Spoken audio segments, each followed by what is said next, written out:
بمزيد من الفخر والاعتزاز والإجلال والإكبار تنعى كتائب الجيش السوري الحر شهداءنا الأبرار الذين قضوا على مذبح الحرية، ونقول لهذا النظام الساقط: والله لو فنينا عن بكرة أبينا لن نركع إلا لله، ولن تزيدنا هذه الدماء إلا صمودا على صمود، وستمنحنا عزيمة جبارة لسحقه واجتثاثه. وكأول رد على هذه المجزرة قامت كتيبة الفاروق باقتحام حاجز دوار القاهرة الواقع بين حي الخالدية والبياضة واجتثاثه بالكامل وأسر كامل من به من ضباط وجنود واغتنام كافة الذخيرة الموجودة. يا مساعد غسان، نعم، ليش برأيك تم قصف الخالدية؟ نتيجة نزلوا يعني من أجل استفزاز أخذ بالسأر من عن الشهداء اللي تم إصابتهم وردة فعل تنعكس عليكم لقتلنا، لحتى يقوم الجيش الحر بقتلك. نعم. طيب اختلفت المعاملة شيء معك بعد المجزرة اللي صارت معنا؟ يعني أسأنا لك بالمعاملة؟ بالعكس، أفضل كان نزلتونا تحت حماية إنه ما نتعرض للقذائف اللي كانت تجينا. نزلتوا على الملجأ حماية لكم. الملازم أول أنس، كيف تم أسرك؟ أنا الملازم أول أنس حيمود من الفرقة 18 من اللواء 120. يقسم دوار حاجز القاهرة إلى قسمين، قسم يمين الطريق والقسم الآخر على يسار الطريق. قامت عناصر كتيبة الفاروق باقتحام الحاجز من جهة اليسار، وتم السيطرة على كافة العناصر في القسم اليساري. وبنفس الوقت قاموا بتقديم العربات المدرعة وحصل انفجارات في داخل العربات، مما أدى إلى استخدام مكبرات الصوت من قبل عناصر كتيبة الفاروق وتسليم أنفسنا إلى كتيبة الفاروق خلال عملية نوعية أقل من 7 دقائق. أقل من 7 دقائق؟ يا ملازم عمر، شو رأيك اللي يساعد العملية بأقل من 7 دقائق؟ أنا الملازم عمر العلي من الفرقة 18 اللواء 120. نتيجة القوة الهائلة والتنظيم من قبل كتيبة الفاروق بالجيش الحر. 7 دقائق.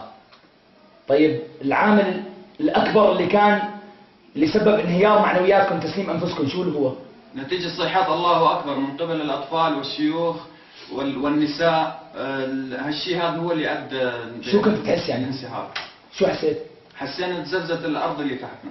تزلزلت الأرض، لسه راح تتزلزل أكثر. الملازم أول حسين صافطلي، عرف عن نفسك، وبما أنك أنت من حاجز البريد المطل على دوار القاهرة، ليش ألقيت سلاحك وهربت؟ ليش ما ساعدتهم؟ ليش ما آزرتهم؟ ليش سلمت نفسك للجيش الحر برا؟ أنا الملازم أول حسين صافطلي من فوج 168، بخدم بحاجز البريد. طبعا ما كان في أي إمكانية لمساندة حاجز دوار القاهرة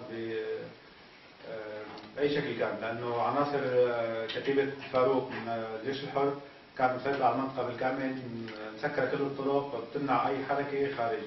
ليش تم تسليمك هويتين؟ هوية لقوى الأمن الداخلي لا تسلم إلا للشرطة، ورخصة حمل سلاح بالقوات المسلحة. ضابط جيش، ليش معك هوية شرطة؟ مشان لما تجي لجنة المراقبين العرب ترجيهم إنه نحن شرطة ما لنا جيش. مشان تكسبوا عليهم. نعم.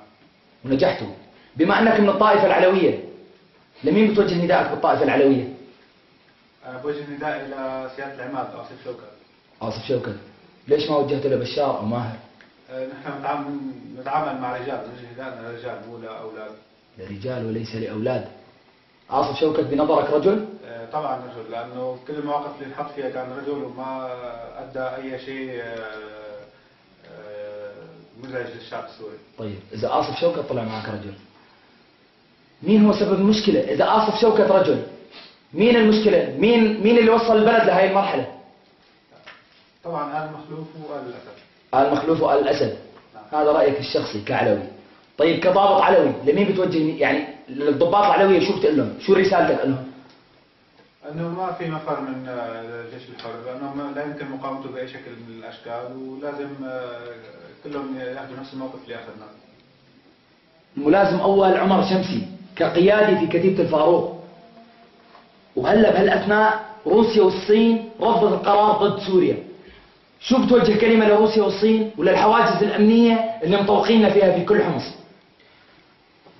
بعد المجازر التي حصلت في مدينة حمص وخصوصا في مدينة الخالدية، فأننا نوجه تحذير إلى جميع الحواجز الموجودة في مدينة حمص بأننا سوف نقوم بتدميرهم عن بكرة أبيهم ونمهلهم ساعات قليلة بتسليم أنفسهم وتسليم العتاد معهم، وأننا سوف نضمن لهم الحماية والمأوى وغير ذلك. سوف نبيدهم عن بكرة أبيهم ونزلزل الأرض من تحتهم. أما بالنسبة لروسيا والصين فإننا نقول لهم بأنهم يمهلون بهذا الفيتو، يمهلون النظام وفي معاني في تأجيج الحرب الطائفية وفي قتل المتظاهرين، ونقول لهم بأن الشعب باقي وأن هذا النظام زائل، لأن الثورات السابقة أثبتت ذلك، وبعون الله تعالى سوف ننتصر عليه. ملازم أول صافت لي، في عندك كلمة كضابط علوي توجهها لروسيا أو للصين؟